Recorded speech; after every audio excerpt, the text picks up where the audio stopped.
본인이 발의한 법안대로라면 이명박 박근혜는 사면 조건을 못 갖췄습니다. 자, 아무리 생각해도 이해가 안 되는 일 투성이죠.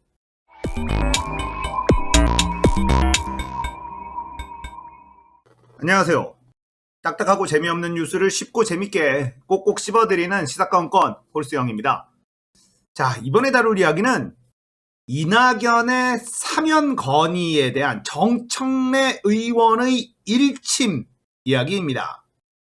자, 오늘 아침 뉴스공장에 정청래 의원이 출연을 했습니다. 하태경 의원과 함께 나오는 코너에서 이 사면에 대한 일침을 알렸는데요. 야, 역시 정청래구나 라는 생각이 들었습니다. 결론부터 얘기하자면 이런 얘기예요. 자, 박근혜 사면 시켜준다 라고 한다면 최순실도 사면 시켜줄 거냐? 자, 이런 이야기를 했습니다. 그렇죠. 박근혜를 사면 시켜준다면 최순실도 사면을 시켜줘야 되는 겁니다. 자, 박근혜에 대한 사면을 찬성하는 사람들은 많이 있을 수 있으나 최순실 사면을 찬성하는 사람이 있을까요? 박근혜는 박정희의 딸이기 때문에 사면 대상이 되고 최순실은 박정희의 딸이 아니기 때문에 사면에서 제외된다. 이것도 말이 안 되잖아요. 박근혜와 최순실은 한 몸이었다. 경제 공동체였다. 여러 가지 결과가 다 나와 있는 상황에서 박근혜를 사면해 준다면 최순실도 사면해 줘야 마땅한 것이다 라는 건데 그게 가능할까요? 그리고 하태경 의원이 김대중 대통령이 전두환 노태우 사면을 건의했고 그 건의를 받아들여서 김영삼 대통령이 사면을 해주었는데 그런 것들을 좀 봐야 된다. 통 큰 정치를 해야 된다. 이렇게 얘기를 했는데 거기에 대해서도 정청래 의원이 따끔하게 일침을 날렸습니다. 김대중 대통령은 전두환 노태우에게 가장 많은 직접적인 피해를 입은 당사자이고 그 당사자가 용서와 화해를 하겠다라고 했기 때문에 국민들의 저항 없이 그것이 받아들여진 것이다. 하지만 이명박근혜에게 이낙연이 어떤 피해를 입었는가라는 거죠. 용서라는 것은 피해를 입은 사람이 할 수 있는 겁니다. 그런데 이낙연은 이명박근혜에게 어떠한 피해도 받지 않은 사람이 용서를 이야기한다라는 것. 이게 어불성설이라는 거예요.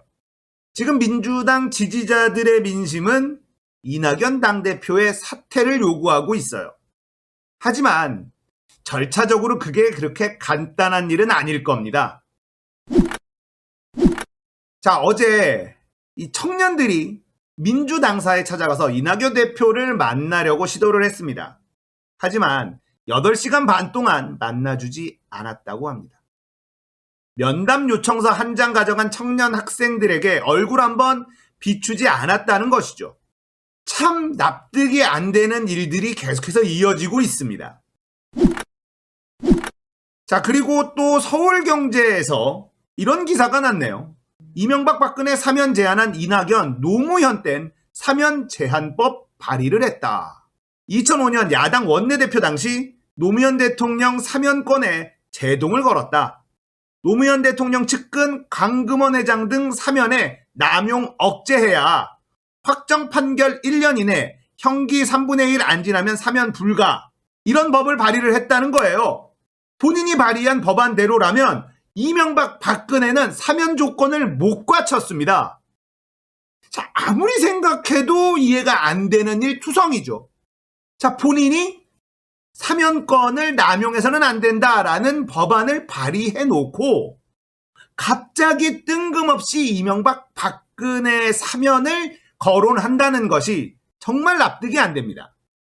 자, 여러분, 이런 얘기도 돌고 있더라고요. 이낙연의 이명박 박근혜 사면 이야기는 삼성이 뒤에 있다라는 이야기도 있습니다. 자, 이 얘기가 왜 나오느냐면 뇌물을 받은 사람들이 감옥에 있으면 뇌물을 준 사람을 풀어주기가 어렵다라는 거죠.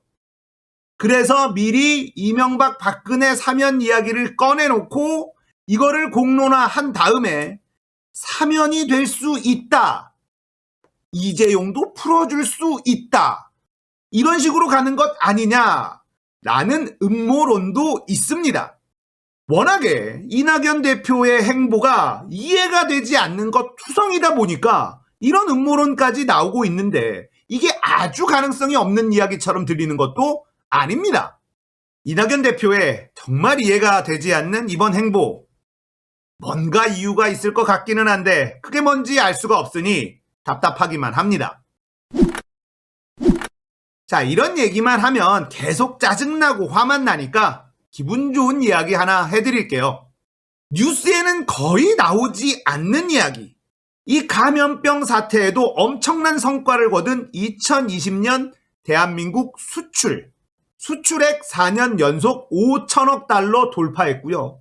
흑자 규모 2019년 대비 17.3% 증가했습니다.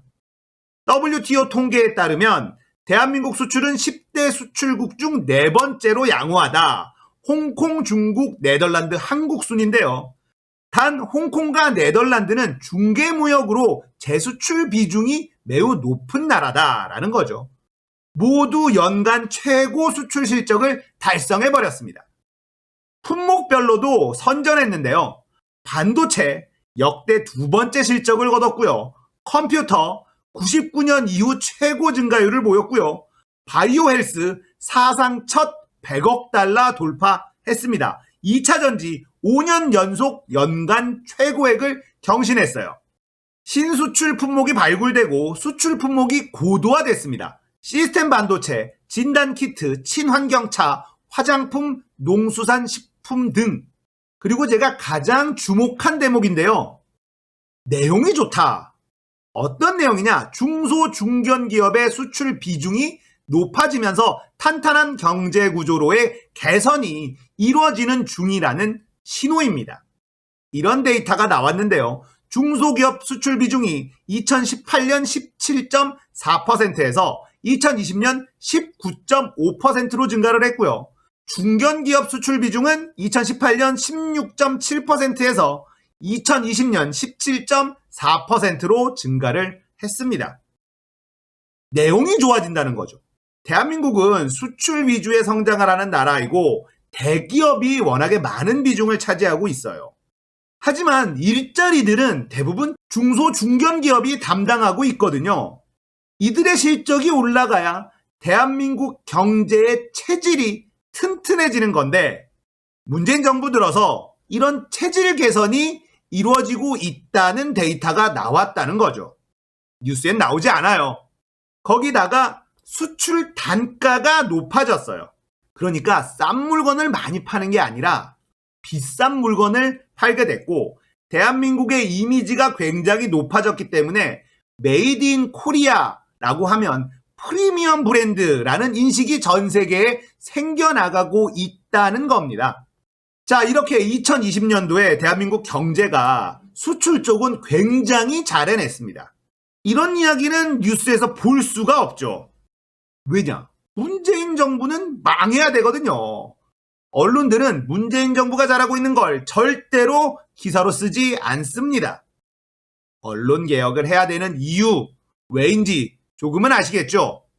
자, 오늘은 이낙연 대표의 사면 이야기에 대해서 일침을 날린 정청래 의원 이야기였습니다. 공감되셨다면 구독, 좋아요, 알림 설정 부탁드릴게요. 감사합니다. 끝!